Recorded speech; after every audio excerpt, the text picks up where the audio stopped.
Good morning, dreamers. How are you today? I am so glad we're here. We made it. First weekend of December, second weekend of Advent. Wow.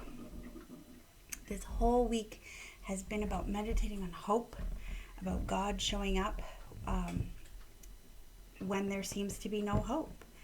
And one of the things that our pastor has us meditating on was an image called um, Jose and Maria. And it is a modern day couple. It's a piece of artwork, and they're in their jeans and their hoodies. And Mary is sitting on a broken down um, horsey ride, like quarter ride, and there's no room, there's no vacancy in the hotel next door. It is pouring rain, and she's just clutching her belly while Joseph is on the phone trying to figure out, like it's a payphone, trying to figure out what to do. And there's all kinds of signs behind them in the corner store, and there's so many beautiful parts to the piece of art. I could have sat and stared at it for hours, but like there's a round poster behind her head, and her head is just um, surrounded by this, and it just gives um, the holy artwork from back in the day, the long, long ago days. Um, it gives that holy feeling to this young couple who is stranded and doesn't know what to do, and that, along with the God of the Food Lines, that's another piece of art where Jesus is hunched over in his robe and he's just standing in a food line with several people waiting for a bowl of soup. And the whole concept was God shows up when things seem the most hopeless.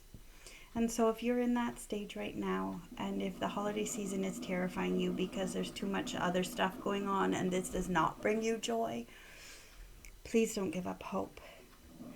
I remember earlier this year I sat with a therapist and I said, just take away my hope, because without hope I won't hurt.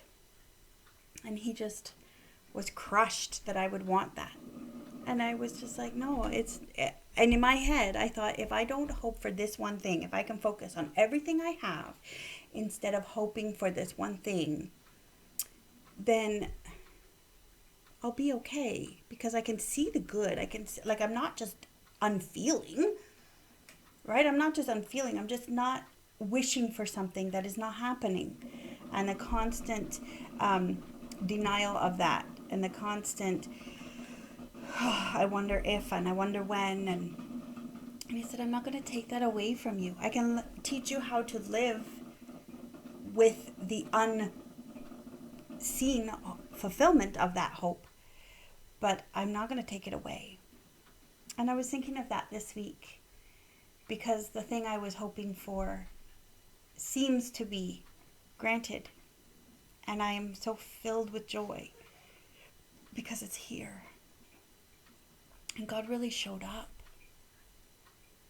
And in ways I was not expecting. I was talking with a friend about it yesterday, and she's like, from a source that you never ever thought. And I said, I know, right? I know. And never ever thought. And it's such a beautiful thing to sit on this side of it. And I said to my mom, I can't promise my heart will never hurt again. But if we don't risk it, we'll never see the fulfillment of the hope. And so that's my wish for you this Saturday, my hope for you this Saturday, my encouragement for you is, don't give up hope.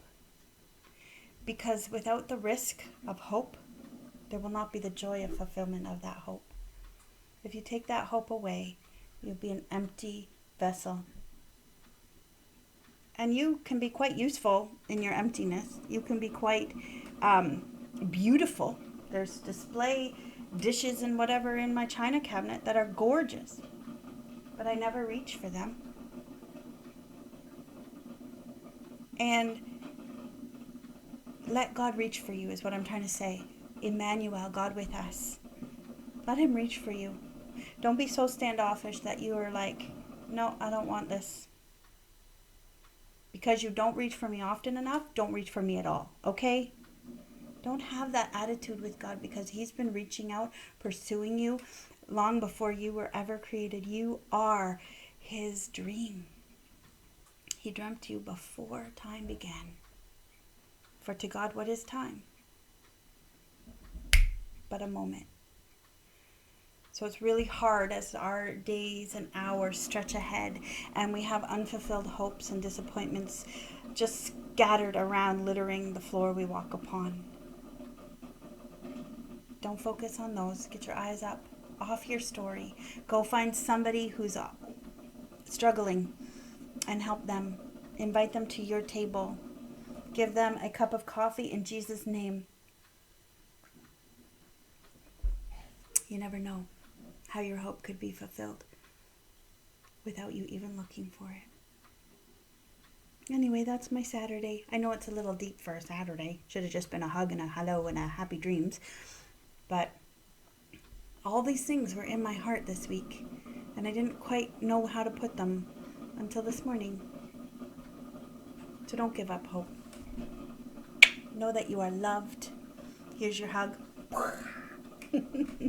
Sweet dreams, my friend. Sweet dreams. Bye.